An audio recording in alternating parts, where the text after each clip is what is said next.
Good evening. Okay, that was anemic. Better. Good evening. Okay, that was better than a poke in the eye. I'm Alan Leshner. I'm the chief executive here, and I get the great pleasure of welcoming you to the 14th Robert C. Barnard Environmental Lecture. This is a great event.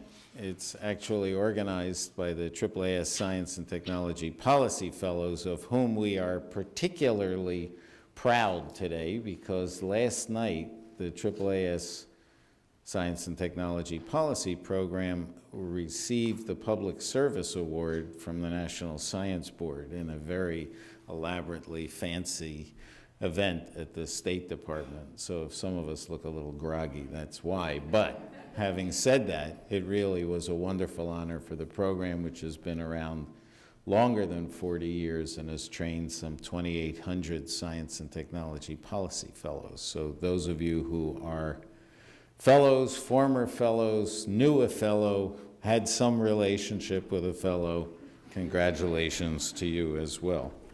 So the Barnard Lecture is generously sponsored by the international law firm of Cleary and Gottlieb. It honors Robert C. Barnard, who had been counsel to the firm, but he was very interested in environmental and public health law, and he served for many years as one of the judges, one of the interviewers for the AAAS Science and Technology Policy Fellowships.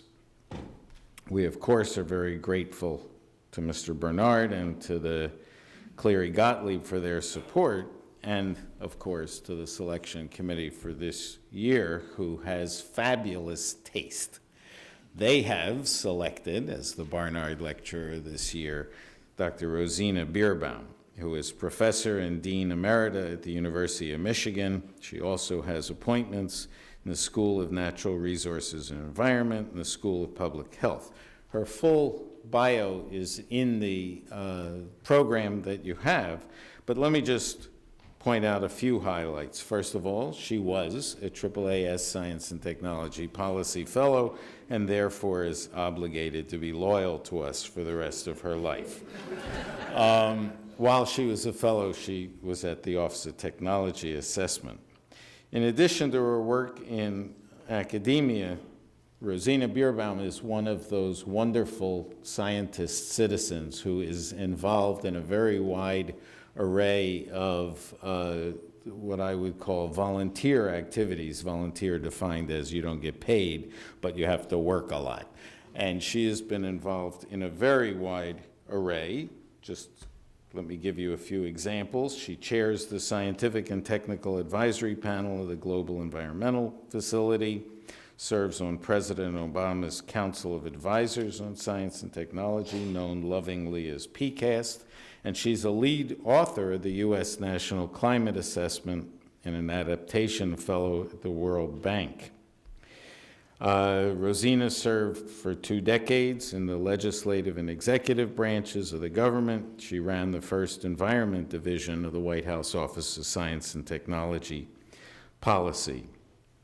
I won't go through the rest, but look at the bio in the program because she really has been a major contributor to science, to environmental science, environmental policy, and to our whole enterprise. Rosina follows a long line of illustrious Barnard Lecture presenters who have included such luminaries as Science Advisor to the President John Holdren, Nobel Peace Prize laureate and President of Costa Rica, Oscar Arias, Andrew Revkin, award-winning journalist at the New York Times, and Linda Bierbaum, director of the National Institute of Environmental Health Sciences and the National Toxicology Program. Rosina has agreed to take some questions after her talk. We have a list of people who are and are not allowed to ask questions, but there is a rule. For those of you who may not have been here frequently, there is something called the AAAS rule on questions. A question is short. It has no preamble. Rosina is the speaker, you're the questioner, and your voice goes up at the end. So with that, it's a great pleasure to introduce my friend and colleague, Rosina Bierbaum.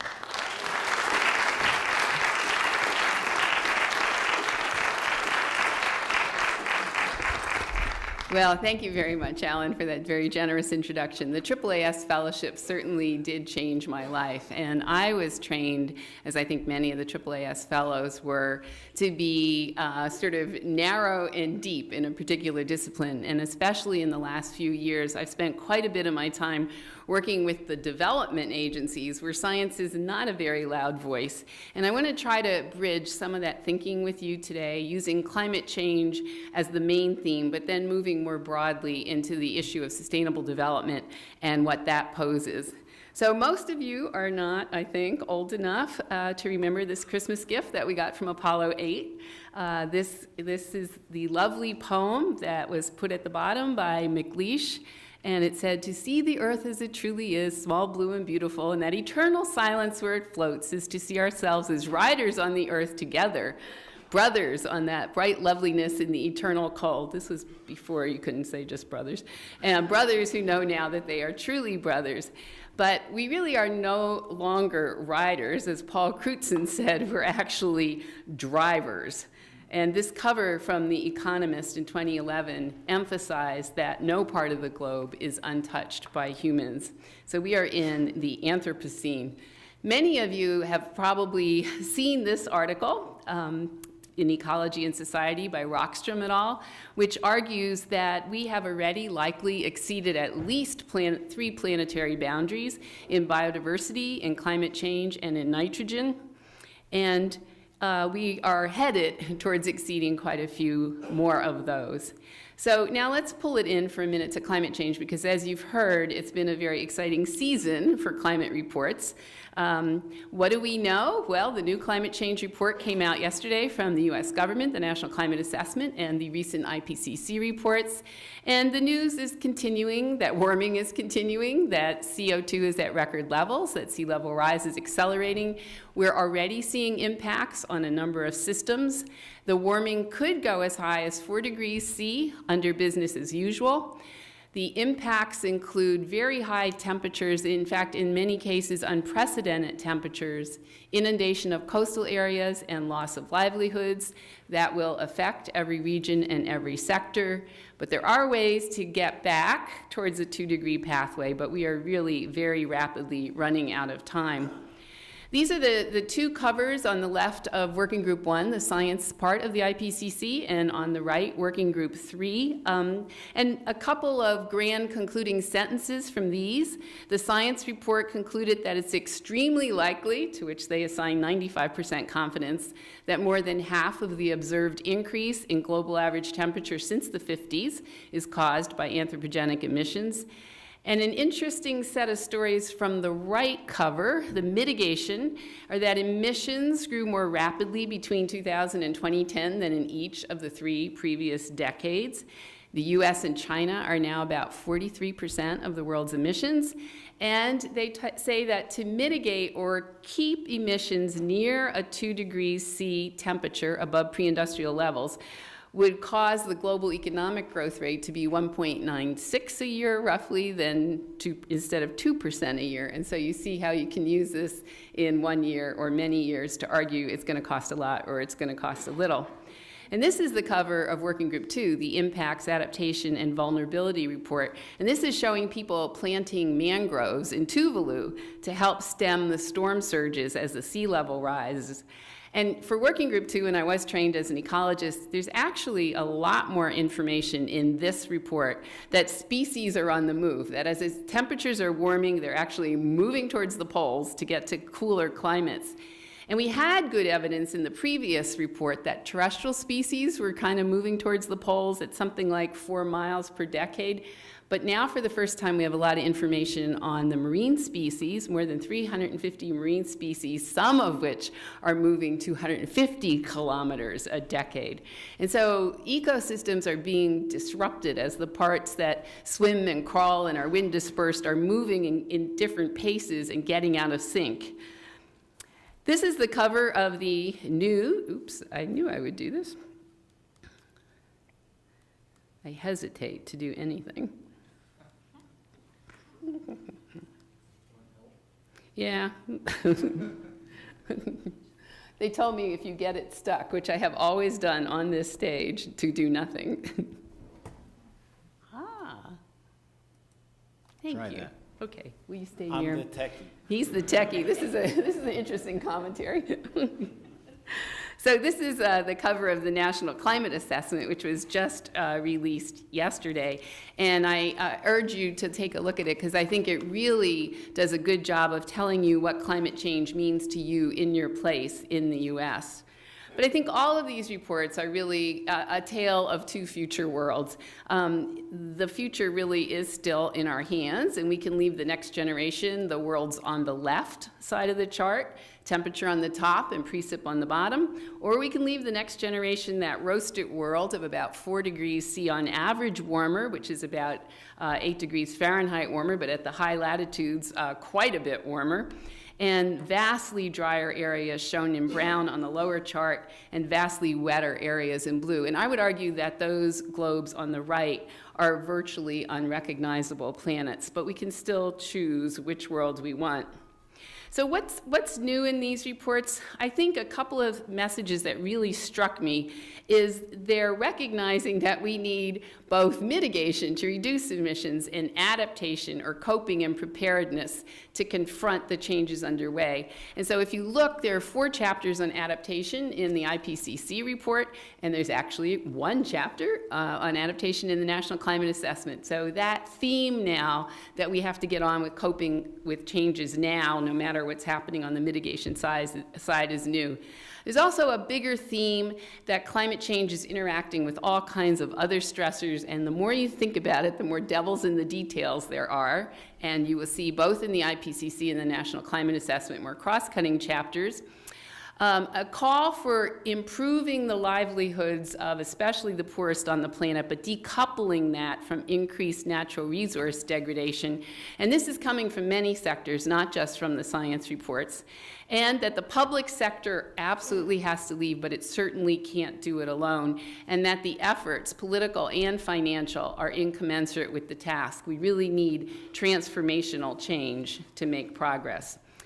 But I think it's kind of interesting that the science reports are kind of getting to this point of thinking about mitigation and adaptation, because I would actually argue that the development community has been thinking about the linkage between mitigation and adaptation for a much longer time.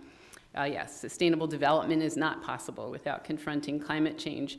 And so the evidence that you need to think about both mitigation and adaptation has been mounting, because already the world is unsustainable. And certainly you've seen things like this emerging from the World Bank, from the Global Environment Facility, that we still have more than 1 billion people in poverty without modern energy, without clean water. And that tomorrow, climate change will exacerbate inequalities. And so the covers that I'm showing you, the one on the left, which Mike McCracken contributed to, is done in 2007, and the World Development Report, and I think Nicola's in the audience, that we contributed to, was done in 2010. And already then the development community was saying most impacts will be particularly negative for the poor, vulnerable nations, that all sectors and all resources will be impacted, and that we've really got to do a lot for mitigation, but we also have to work on adaptation. And if you've listened to some of the new messages from Jim Kim, the president of the World Bank, he's actually saying he cannot achieve the mission of the World Bank, which is to alleviate poverty, without confronting climate change. And he actually commissioned 2 reports in the last 2 years. The one on the left, Turn Down the Heat, Why a 4-Degree World Must Be Avoided. And on the right, Turn Down the Heat 2, which is regional depictions of impacts on 3 areas of the world that the World Bank works on, so South Asia, Southeast Asia, and Sub-Saharan Africa. And when that first report on the left came out, they got 20 million hits on the internet. And I was asked to present it at the American Geophysical Union, which, as you know, is a very big science society meeting. And when I got done talking about it, the scientists in the room said, "We knew that. What's new here?" And I think it was a very interesting moment that, in fact, sometimes a new messenger can make a message that the science community has known much more prevalent. And in fact, since this, the World Bank has produced a MOOC, a massively open online course about climate science that's reaching about 15,000 students. So I think there's been a very interesting development in the development community thinking about climate change as something that development must confront. And I think that the science community in these new reports and the development community are now very united in their thinking that climate change and sustainable development are inextricably linked. I also think that the business community and parts of the public sector are coming along too, and I'll show some signs of that later in the talk. I think many of you know the basic facts, but I'll just do these very quickly. This is from the new National Climate Assessment, but global temperatures have been increasing, the left axis, and CO2 has been increasing, the black line. CO2 was about 275 parts per million at the beginning of the Industrial Revolution. It's now exceeded 400 parts per million. Last month it was 401. So the air has 40% more CO2 in it than it did in 1850. And despite these bumps and wiggles in the temperature, which are related to sunspots and El Niños, et cetera, you can see an increasing clear match between temperature and CO2, especially over the last 50 years. And from the ice cores in Antarctica, we have records of temperature and CO2 that go back 1 million years, and I'm just showing you here back 400,000 years. But as the Earth goes in and out of ice ages, the CO2 went up and down is between about 180 and 280 parts per million. But today, as I said, it's at 401. Far higher, as you can see, than it's been for hundreds of thousands of years. And if we head to the roasted world, the business as usual world, well past 600 parts per million in a century, which is a geologic blink of an eye as opposed to the millennia that the Earth has gone in and out of ice ages before.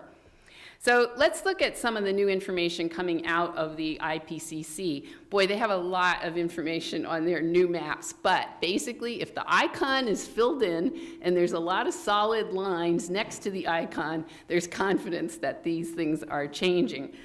So here you see confidence in North America of changing snow, water, forests.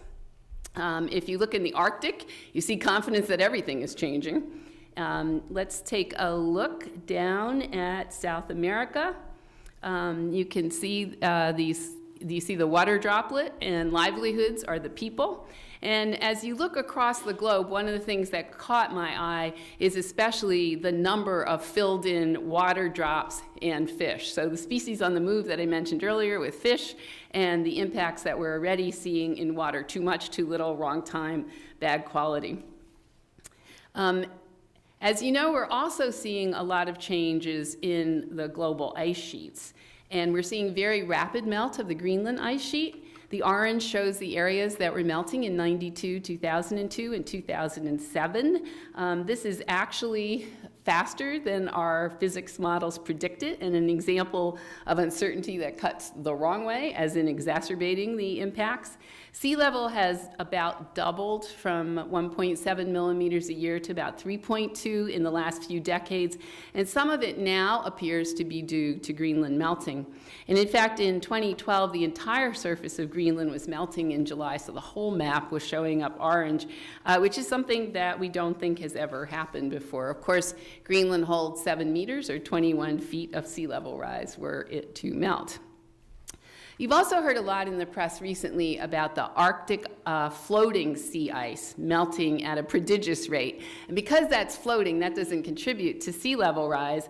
But we may have an ice-free Arctic in the summer very soon, which creates all kinds of interesting national security and trade issues as the Northwest Passage becomes routinely possible, as seafloor ownership issues are raised, and as you know, loss of ice creates a dark water surface which absorbs rather than reflects the incoming radiation and amplifies the warming.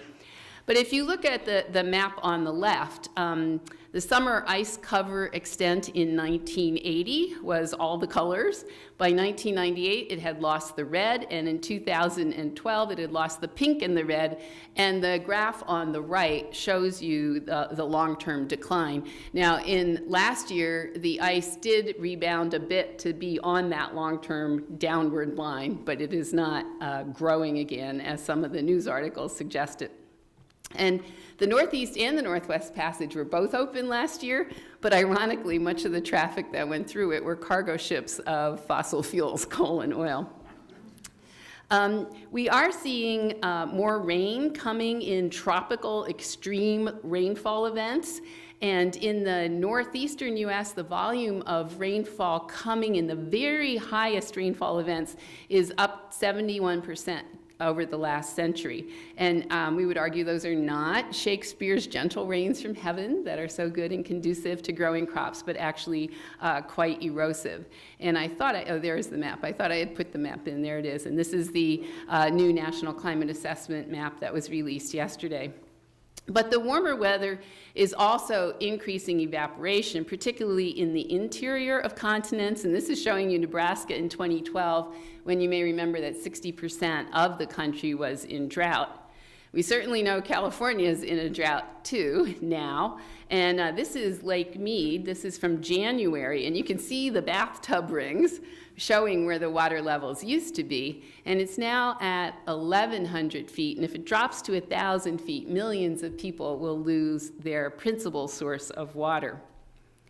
We're also seeing that the hottest hots are increasing. 2012 was the hottest year for the United States. Some parts in the Midwest actually had temperatures 4 to 6 degrees above average. And as I say, we were in this terrific drought. So about 5,000 records were actually broken in the country in the summer of 2012. And if you look at, so we are beginning to say that we can attribute some of the extreme events to climate change. In particular, people are talking about heat. If you look at the summer temperatures historically, you would expect that there would be kind of a normal distribution, the number of events that are average, above average, or below average, shown by the red, white, and blue areas. But by 1980 to 1990, the distribution had shifted. By the next decade, it had moved more, and in the last decade, even further. So extremely warm summers that used to cover 0.1% of the northern hemisphere are now covering 10%. And you can see in the bottom right there that 5 sigma, or 5 standard deviation events, are becoming much more common. And so new statistical analyses are confirming these and projecting that more are in store. This is beginning to affect industry, and this is, I wanted to show something about supply chain. So this complex graphic is actually from Lloyd's. But as production networks and our supply chains become increasingly globalized, localized incidents can have major effect on every level of business. So if you remember the incredible floods in Thailand, it cost the country $45 billion. It left 650,000 people unemployed, 100,000 cars weren't built, 10,000 factories were closed, and car parts were in short supply all around the world, even in the Midwest. But because Thailand makes 45% of the world's hard disks, they doubled in cost. Now, in response to this particular event, we're beginning to see supply up to 80% of the key suppliers for major electronics manufacturers are being dual sourced to kind of hedge against these kind of extreme events and make the supply chain more adaptive or resilient, if you will. And so if you think about how dependent supply chains are on water, on reliable crops, on reliable transportation, and that baseline is changing in a very fundamental way, you can see why industry would be concerned. And in the work I did on the adaptation chapter for the U.S. National Climate Assessment, we found that companies were really thinking hard about these issues: water supply, feedstock, and core operations. And some of them are seeing this as an opportunity, exploring new market positions or new product development, or even expanding operations in areas where they think the climate might be better suited. Okay, so this is all things we're seeing now. What does the future portend? Well, this also from the new IPCC report. The business as usual is going to take us well past the 2-degree guardrail that is roughly the blue band you see on the left, and towards that roasted world I showed you in the red band there. And in fact, the diagram on the right, the new diagram from the IPCC Working Group 2 on impacts, they had to add a new color, the purple color, to depict at what temperature increases very high risk would ensue for a variety of impacts shown in the different bars. And so as the color progresses from yellow to orange to red to purple, the impacts become more severe. And at today's temperature increase, which is shown here, you can see that for some unique and threatened ecosystems, things are already quite problematic. And I commend to you, Colbert did a very funny video using this graphic that actually was also very communicative. I think it's one of the few times I've seen a very complex science graph make it into late night comedy, but it might be fun for you to watch. So the anomalous heat wave in Europe in 2003, which killed about 35,000 people, and remember Europe, a rich part of the world, was anomalous in the temperature of yore. But those temperatures, as you can see, so here's the temperature we were talking about, will be quite common by the 2040s and will actually be considered cool by the 2060s. The new IPCC report, as I said, has a lot of information on marine species, and here's one of the maps where the orange to red areas of the ocean will likely see great decreases in productivity as climate proceeds unchecked, and some of those red areas are losses of up to 50%. Again, you can see which regions of the world are likely to be affected. And one of the really key disparities in future impacts is likely to be damage to agriculture, especially in the tropics. And as you know, developing country economies are particularly dependent on agriculture. And here's a composite of 12 crops that the World Bank analyzed, and red is a decrease in productivity, with the darkest reds being up to 50%, and a green is increased. But it's a composite of 12 crops that include wheat, rice, millet, sweet potato, several oil crops, soybeans. And you can see that the poorest parts of the world already suffering from poverty and malnutrition are likely to experience the greatest drops in productivity.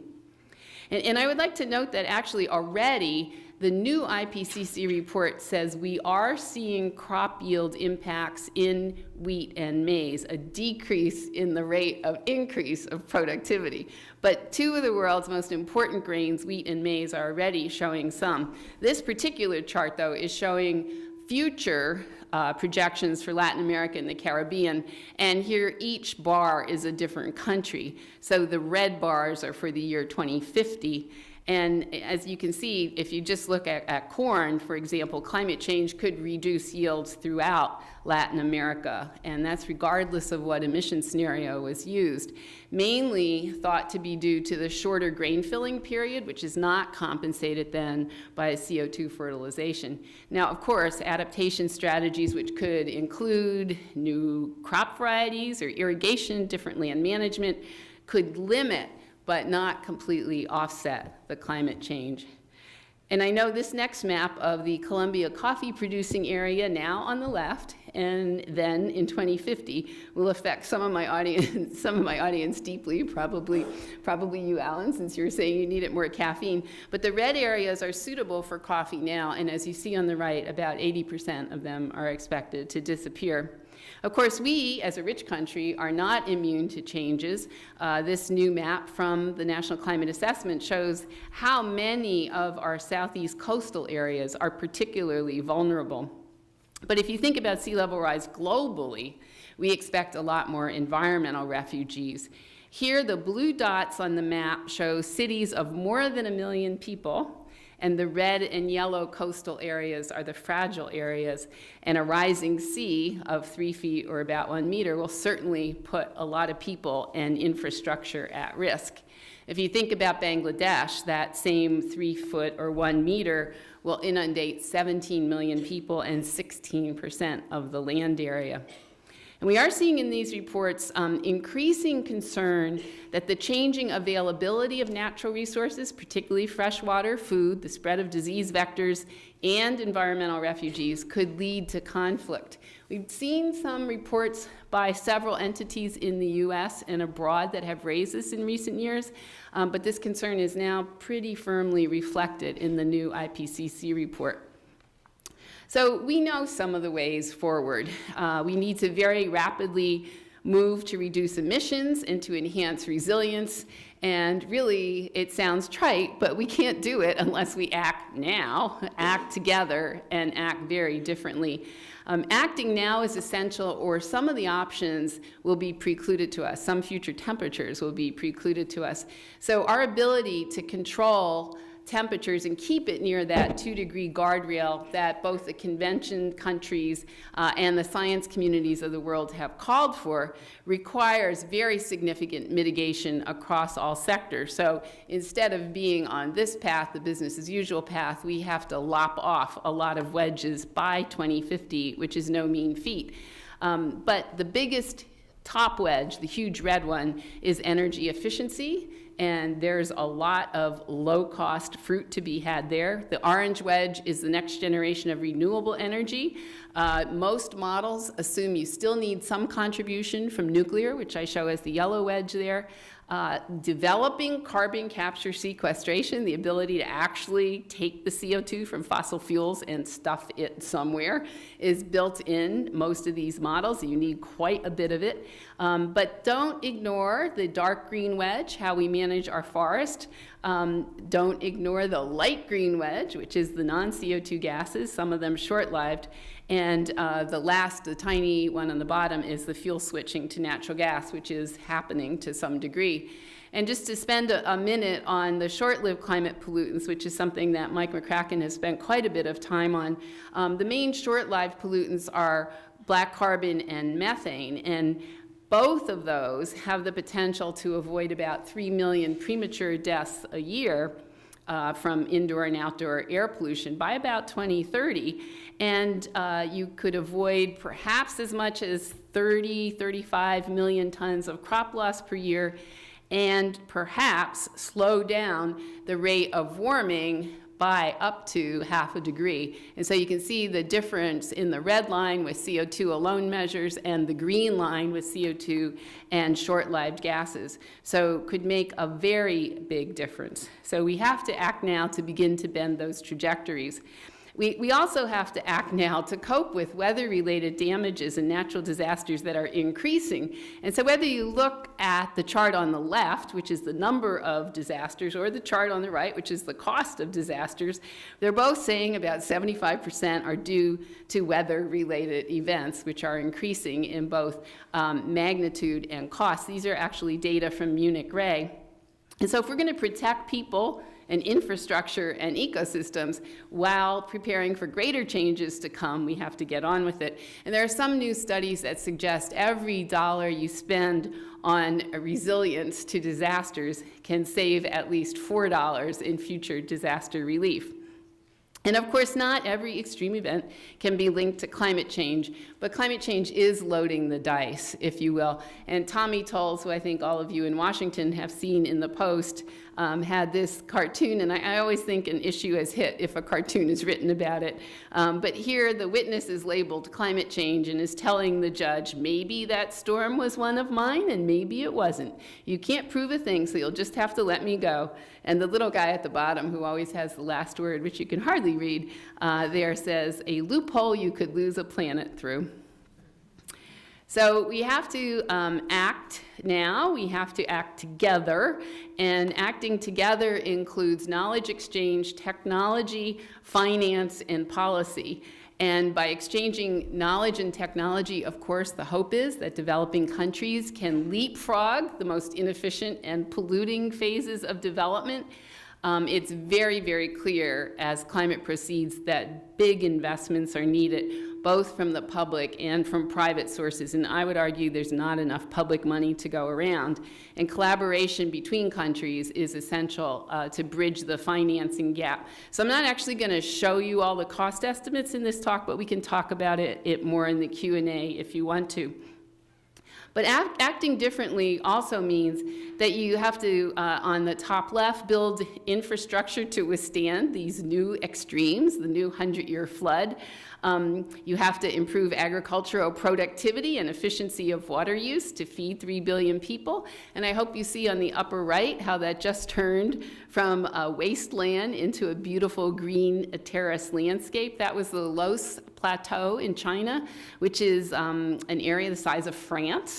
And centuries of overgrazing, overuse, and insufficient investments had resulted in that barren landscape. It was possible to restore. It took a lot of time, a lot of effort, but it led to increased household income, reduced frequency of flood and landslides, and better environmental conditions, not just in that area, but actually extending thousands of miles away. So we kind of know what we need to do to combat climate change, but now I want to pull it into that broader arena of sustainable development. And so what do we really mean by that? So we mean economic growth and lifting people out of poverty without environmental degradation, improved quality of life, equity, prosperity, health, education, adequate food, fiber, shelter, water, and as you know, we're nowhere near that today. Yes. So here is the way that many of us think about sustainable development. In fact, this chart is from a report that just went up on the web 6 hours ago, as opposed to the National Climate Assessment that went up 30 hours ago, thanks to Tom Hammond's effort. But this is in one of our new STAP reports, the Science Technology Advisory Panel of the Global Environment Facility, simply showing that sustainable development is supported by 3 co-equal elements: the economic conditions, the social conditions, and the environment conditions. And you know, really, I think the arguments about which is paramount is truly pointless, because they're indispensable and they really interact. The economic system can't function without inputs from the environment system, nor can it function without societal stability. And we have learned that societal stability can't be maintained in the face of environmental instability, as the Katrina disaster in New Orleans demonstrated, even for an amazingly economic, prosperous country like the US. So sustainable development should mean improving human conditions in all 3 of those dimensions indefinitely, that's the sustainable part of it, for future generations. So, but if we look at what's happening, the demand for energy, food, and water, which are columns 2, 3, and 4, have grown strongly since 2000. And that's a trend that's likely to continue to 2030, driven by growing incomes and growing population. And as we know from the Millennium Ecosystem Assessment, 60% of global ecosystem services have been degraded over the last 50 years. So we are making small wins in some places, but I think we have to say we are not winning the war on environmental degradation. Net primary productivity has remained relatively static, but we need more food by 2050. 38% of our land is in agriculture, but a lot of that land is being degraded. And we know there are a lot of techniques that can avoid or restore degraded lands, as I showed you the low plateau in China. But preemptive wise management is far preferable to reactive and expensive restoration. And so I think really this fact that we're losing the war on environmental degradation requires all of us to move to think differently and more integrative approaches. And again, as an ecologist, one of the tenets of the environment community has been to preserve land, to protect it from being degraded, and to keep the biodiversity in it. And we've actually been pretty successful in creating protected areas. So here's the protected area coverage in 2001, and here's the protected areas in 2012. But in an exhaustive research of what you can find in the peer-reviewed literature, I'm really sorry to say, and this is a new report of the STAP, that we don't have conclusive evidence that protected areas are actually enhancing the livelihoods of those who live around them. I mean, it was a real shock to me, but if we can't get the economics, the social, and the environmental facets working together, we're not going to achieve sustainable development.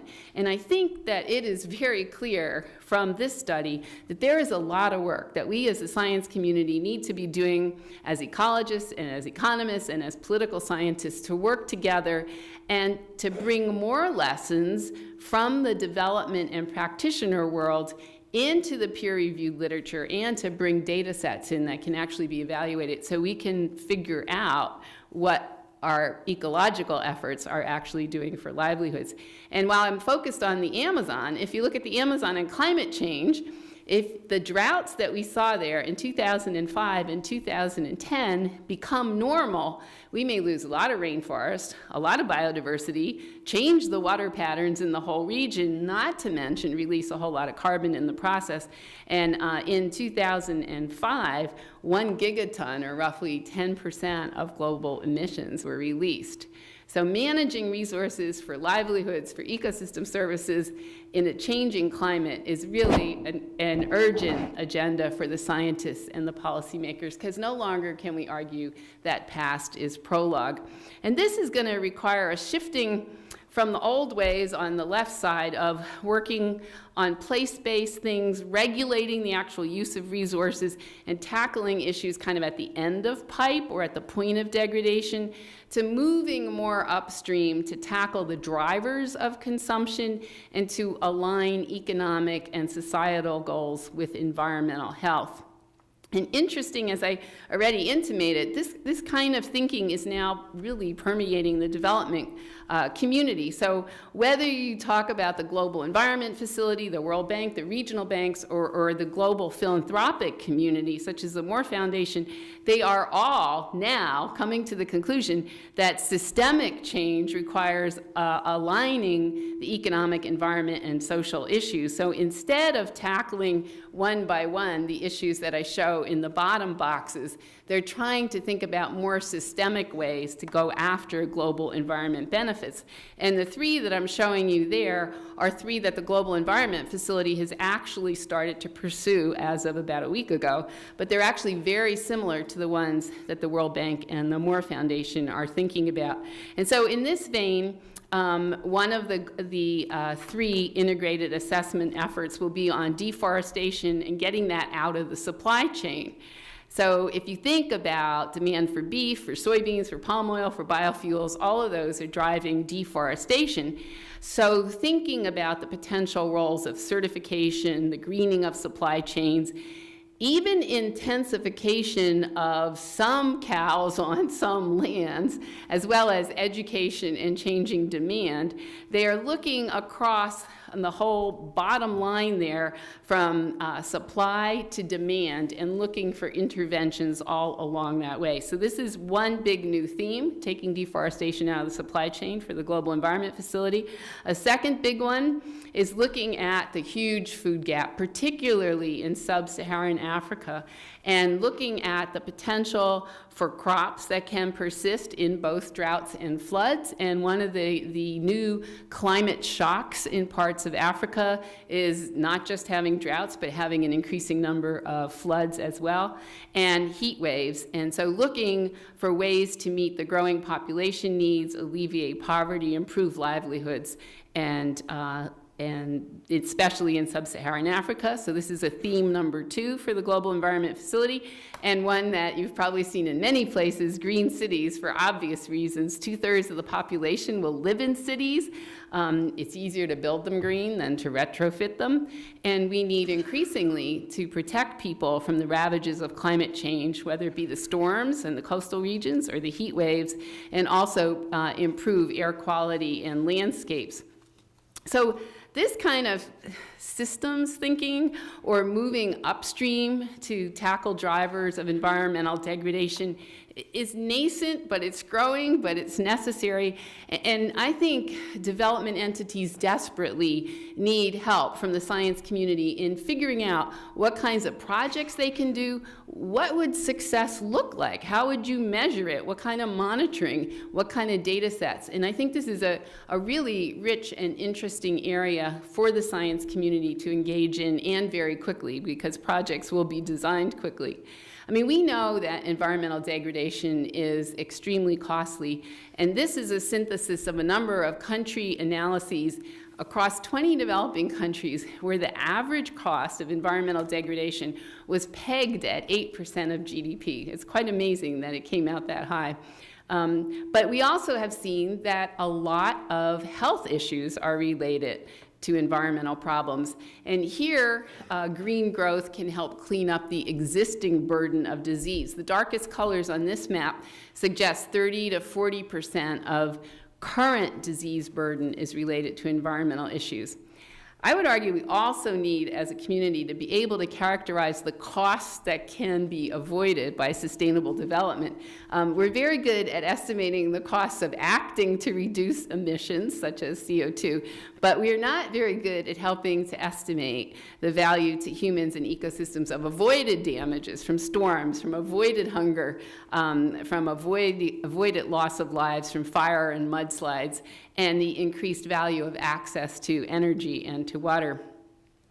So we are a long way from sustainable development now, and I suggest that really all of the AAAS Fellows disciplines are needed to actually develop projects and programs in these brave new integrated approach areas of the Global Environment Facility, of the World Bank, and of the foundations. But I'm actually continually impressed with how the next generation, not my generation, is much more able to think across issues and disciplines in a systems way. I think it's going to be a big task and a wild ride, but it's really the only way forward. So I wanted to end with just some promising signs of progress back here at home, some examples of systems thinking going on, and we tried to capture some of those stories in the National Climate Assessment. I hope you know that every federal agency has been required to have a sustainability plan, not just an adaptation plan, but a sustainability plan within which they have embedded climate plans. The cities are really, I think, where the rubber hits the road, and we are seeing a tremendous amount of local action happening, particularly because they have to respond to changing water supply, timing, heat stress. But more than 1,000 cities are putting in place actions to try to improve sustainability. There are some poster children in these cities, obviously Chicago, a lot happening there with green roofs and trees for heat island management. But closer to my home, Philadelphia ambitiously intends to convert 1/3 of its impervious surfaces to permeable surfaces in the next few decades so that water can pass through and that water can be managed. That would be quite a feat, and I think the year is 2030. I forgot to write that down. New York, another example of one of the places that's really working hard with good reason, and they're doing a lot, including capturing runoff and rebuilding natural wetland buffers to help against future storm surges like Hurricane Sandy. And now in the private sector, this also gives me hope. The companies are leading, whether you're looking at the Fortune 100 on the left or the Global 100 on the right. About 60% of them are setting energy or greenhouse gas targets. So 60%, that glass is slightly more than half full. But in addition, more than 1,200 institutional investors that manage more than $33 trillion have joined the Principles for Responsible Investment. And in that case, they publicly commit to seek comprehensive corporate environmental sustainability disclosure and to use that in making their investment decisions. And so, you know, the teaser I had, there's not enough money. I think the money in the private sector, represented by some 33 trillion, is actually a very interesting player in the field. In addition to the supply chain graphic that I showed you about Thailand and water and corporations, the complex water energy nexus is very much in the news, and corporations are having to pay attention to this because their continued profits depend on paying attention. And I had already mentioned that the development banks are acting. I found this article from April 7th on the World Bank really interesting. 3/4 of World Bank projects still don't evaluate climate risks. I was thinking to myself, I wonder what % of US projects evaluate climate risks. But the fact that people are asking this question, I think, is very important. And actually, starting in July, the bank is going to require that all new projects funded by the International Development Association, which funds the poorest countries of the world, will have to be pre-screened for both short-term and long-term climate risks. So the development agencies are moving, and I think this is a really huge change. So you're seeing some changes in cities, some changes in the private sector, changes in the public sector, and changes in the foundation and the developing community. So I think there is really a movement towards the idea of green growth and this triple goal of economic, environmental, and social responsibility. And it's happening. It started way too slow, but now it's happening really fast. The thinking is permeating sectors and regions. And again, I think it needs help from the science community to crystallize it. It's a different way of integrating science, and we really need help in coming up with what these new paradigms are and the principles for green growth. But obviously, sustainability must be within the reach of this generation that we're leaving the world to. And I think that we can avoid that roasted world that I showed you at the beginning, but also give the poorest on the planet improved livelihoods and our common future. So I think, again, the glass is half empty, but it's half full. I want to thank you very much and urge us all to continue working towards the ultimate goal of sustainable development on our ever-changing planet. So with that, thank you very much.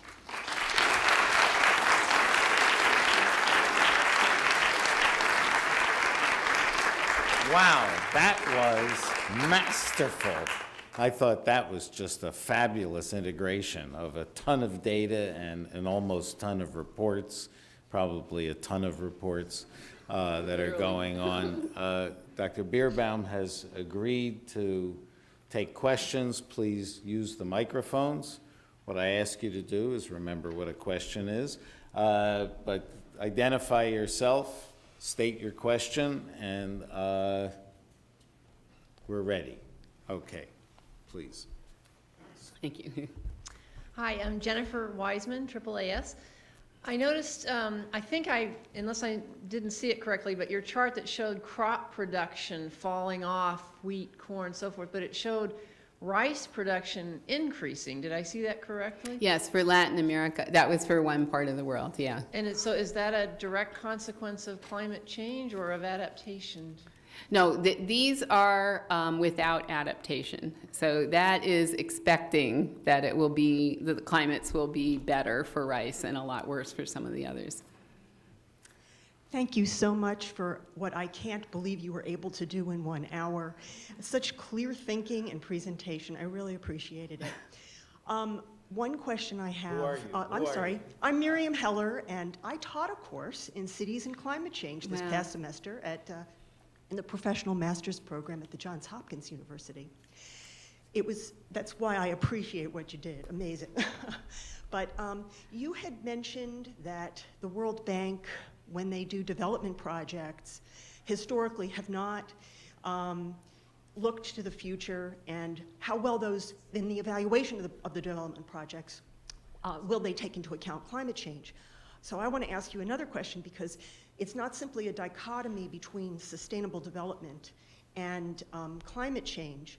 In the World Bank, so much of their disaster relief and recovery hasn't considered climate change. I want to ask you, are they going to begin to, in fact, consider climate change in responding to disasters? Yeah, I think that's a very interesting question. And I think that sort of dichotomy between thinking about environment and climate change and thinking about disasters is not just something that exists inside the World Bank. It's true in the U.S. too. I don't think we have nearly, married the disaster community to look at what kind of past risks and future risks we're preparing for now and whether those relate to climate change. So I think bringing those communities together in both worlds is more important. And yes, the bank did just put out a report. Somebody in this room might know the actual title of it. But the Global Fund for Disaster Resilience, darn, there's two R's, GFDRR, and do you know, Nicola, the name of it? No? Is that, yeah, but they did just put a report out that looks at the Global Disaster Fund and climate resilience and are beginning to make those connections now. So, again, it's great news because it's 1,000 flowers blooming. Everybody's thinking about this stuff at the same time. But I'm afraid that, without some coordinated activity and research, there'll be a lot of reinvention of the wheel, in different cities, in different states, in different countries, in different development agencies. And so, for example, we just held a meeting a month ago looking at development bank screening tools for climate change, and it turned out everyone has one. Some of them, do it quick and dirty, some do it much deeper, and so now we're actually developing a questionnaire so we can figure out some kind of template for who's collecting what kind of information and whether we can actually, sort of rationalize or standardize this and share lessons learned across those experiences. Well, my name's Larry Targhino. I'm work in the defense sector, actually, but my question revolves more of what I didn't hear today, and that's what's the role of the social sciences and the arts in this endeavor, and how do you see that, or how have you used it? Where are we headed to make this a more holistic approach to the problem?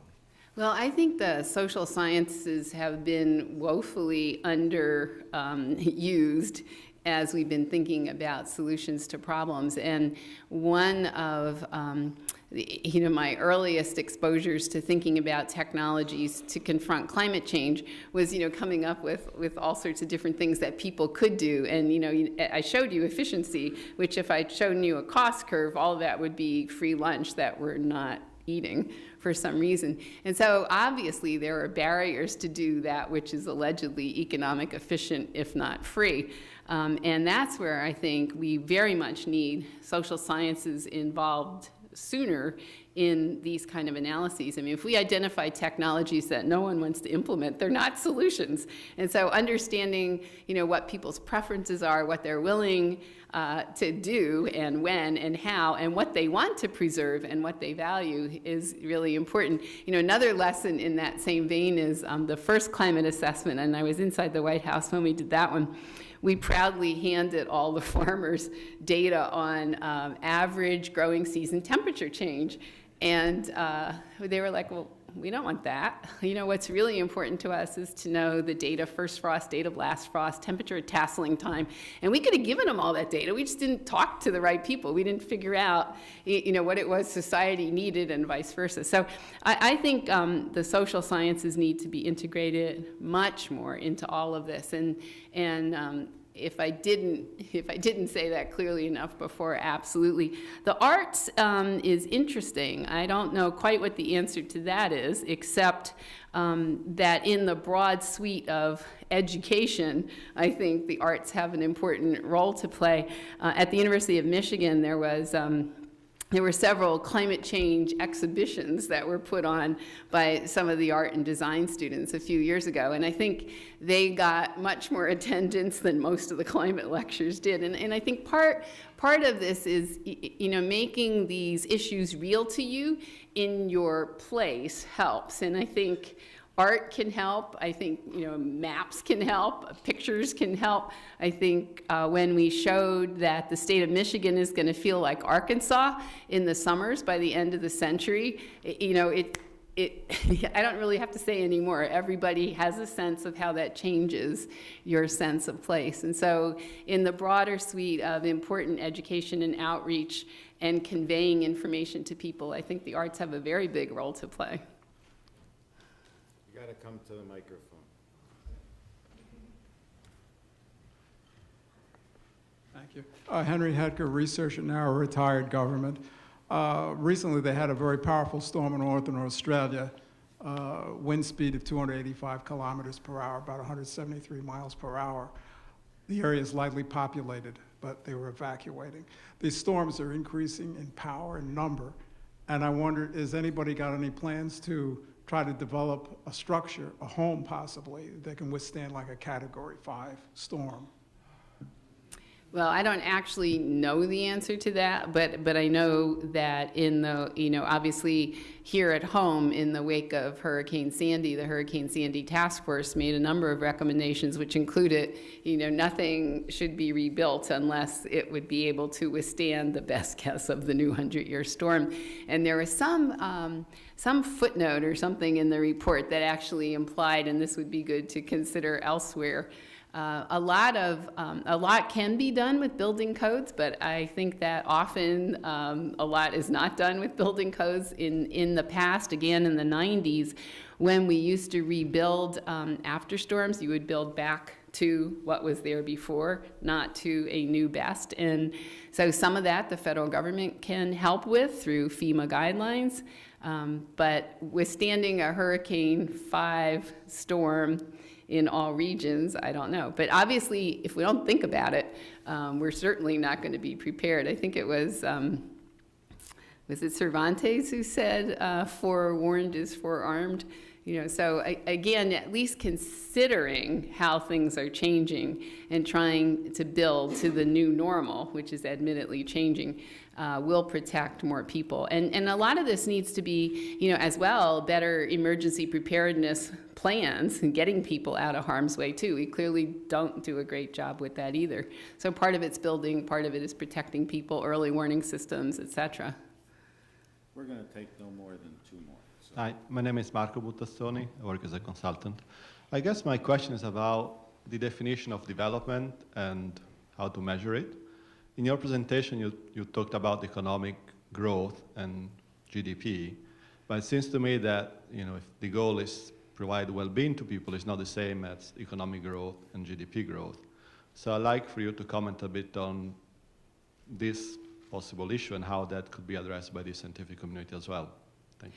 So I mean, obviously, for the poorest in the world, there has to be some economic growth. I don't think necessarily for the richest in the world, economic growth is the most important thing.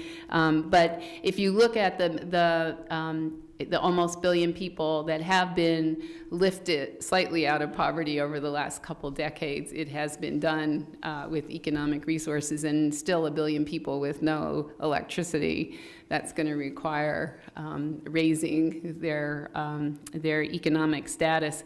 So, but I did try to say that we had to decouple progress from degradation. And I think you're exactly right. I mean, there's some countries where they look at other indices than GDP or GDP per person, look at happiness index, et cetera.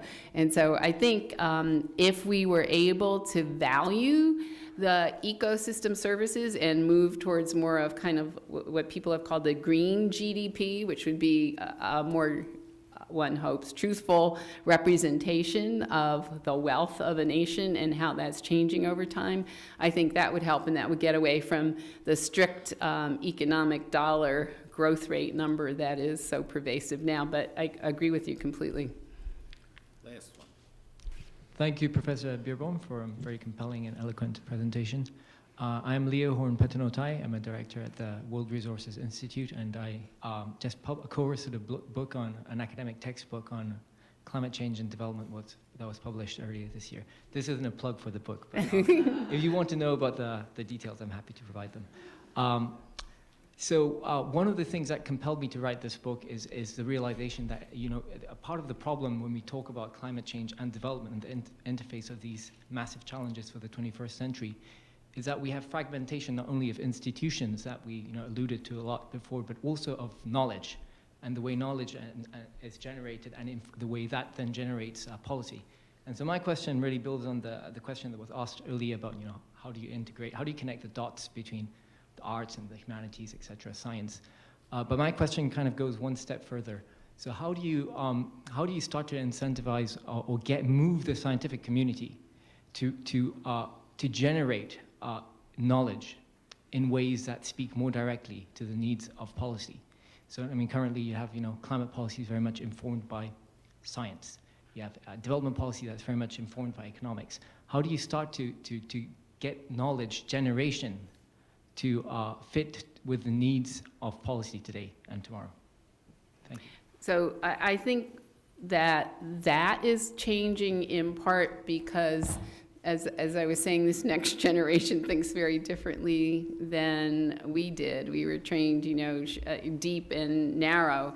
And just, one example from my own school, which is supposed to be multidisciplinary students, 30% of the students are choosing to do double masters. So they're coming out with business and environment, public policy and environment, public health and environment, urban planning and environment, economics and environment. So I think there's a natural inclination to work in really that kind of more systems way now than there was, and I think it's encouraged more and more.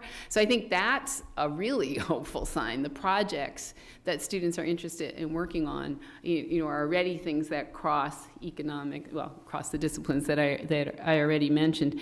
But I do think that it is the role of the public sector to encourage this kind of data aggregation and synthesis. I think there's a lot of data. The U.S. government spends not quite $1 billion a year on monitoring of environmental stuff. But actually using that to talk about whether things are getting better or worse, which is something Tom Lovejoy helped with at the Heinz Center, we actually can't use the information very efficiently in those ways. And so I think that is a role of the federal government in the same way that I think for climate change, providing regularized information to communities that they can use to look at, they should not have to produce their own data on downscale climate models, for example. So I would say it's a very important role for the public sector, but I also think that the development and communities and the natural, more integrative assessment processes that are popping up are furthering that. But even in the Global Environment Facility, we're learning that some 3,600 projects have been done, but we don't really have data sets from them to tell you whether the very important things they built or did, will have lasting benefits and how to learn from that. So I agree, it's a very big task. I think people now believe it is a very important task, and I think a lot of that sort of data mining of that which has come before will be beginning to happen, and I think we'll be trying very hard to design projects going forward that'll actually create those integrated databases that get at livelihoods as well as environmental impacts. Fabulous. What a wonderful tour de force. Let's thank Rosina. That was wonderful.